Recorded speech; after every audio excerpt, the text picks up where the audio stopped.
Good evening and thank you for joining us. An 18-year-old North Battleford man is in custody after police say he made serious threats to cause damage to a bridge in that city.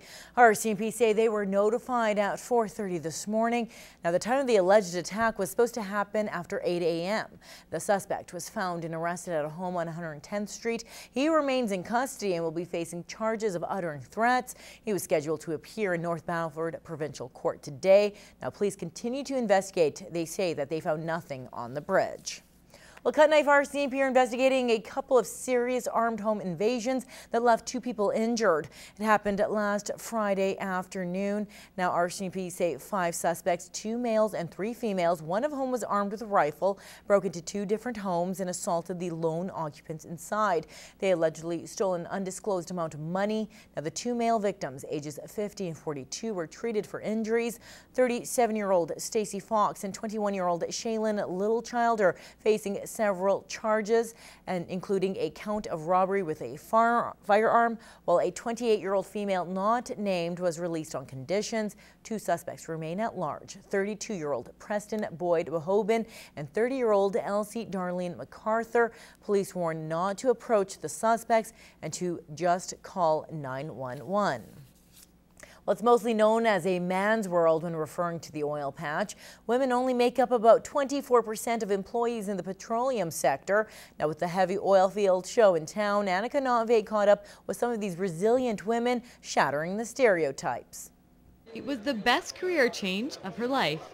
Barbara McCauley has been in the oil industry for 12 years. She started in the field as an apprentice pipe fitter in Fort McMurray. Wow, I went up there with big eyes and looked around, and it was just like unbelievable. I learned every day. It was new stuff to see. It was just a fantastic opportunity and experience. McCauley says she sees a lot of women going into the field now, more than when she started. Welders, pipe fitters, iron workers, and I don't know if there's still a lot of stereotyping, but it's good to see the women out there, you know, nose down, boots dirty, and getting the job done. And the male domination is apparent. Just walking throughout the booths, the women are few. But this doesn't faze the excitement of these students as they're starting out in the field. There's 5 girls and 30 guys in our class right now, but that's all right. I am really excited. There's a lot of opportunities that come with it, so. I know you can live in San Diego and then they fly you to Canada to work there, so I'd like to live there. Now, of course, one of the big questions is the physical demand and if the women can keep up with the labor. Barbara says with experience pipe fitting, she says that wasn't a problem. Not at all. And I didn't go in as a young girl. You know, like a lot of kids come out of high school and they start looking for trades or whatever, and if they get into it, it's really not physically demanding. And at my age at the time, people thought I was a little crazy doing it, but no. I don't know if I would say that they would be creating any issues out there. I think that the most important thing that I look at is that if that woman can do that particular job, then that makes no difference to me in the industry. If they're very qualified in doing what they need to do on that job, then they should have the right to be able to perform that job and get paid accordingly. And Klotz says he has worked out in the field with women in the past. Did a tremendously good job in there and was no different to work with than any other man that would be out on that location. They've been really good about that, treating us the same and accepting us and telling us how good a career it is for women. So.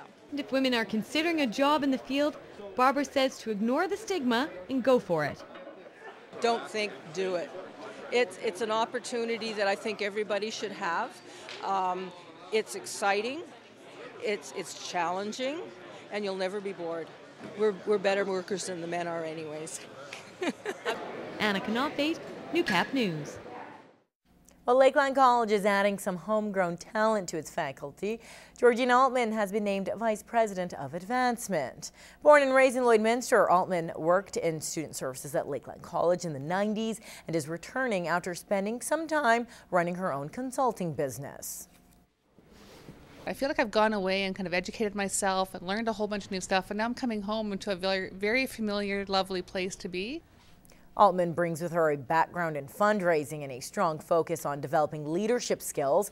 Lakeland may be her home for her, but she admits that home isn't the same as when she left. This organization has grown a lot since I've been here. So, and even in the last 5 years, there's been huge growth in many areas. So it's getting a handle on that first. Altman has been in her new position since the start of the school year and is looking forward to strengthening relationships with the community.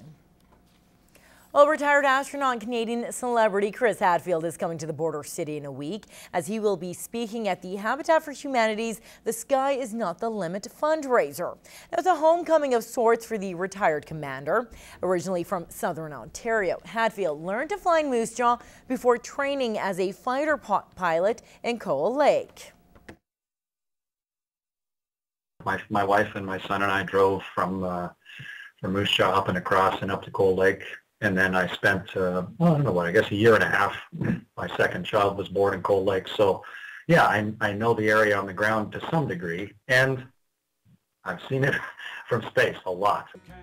And between writing books, making music, and teaching at the University of Waterloo, Hadfield spends his time traveling the country, speaking about his time in space and passing along the lessons he learned as he chased his dreams of becoming an astronaut. I kept it as a long-term goal my entire life, and it just helped me make decisions. What am I going to do next? You know, what course should I take? Should I join the Air Cadets and learn to fly? And the answer was yes. Should I learn to scuba dive? Should I study other languages? Should I, what should I do with my body and all the rest of it? And amazingly enough, that little boy's dreams came real when I was hired by the Canadian Space Agency and served 21 years as an astronaut and had a chance to fly in space 3 times. Now, tickets are still available for the event. You can pick them up at the Lloydminster Restore or Apple Drugs in Vermilion, and of course all money raised will go towards Habitat for Humanity.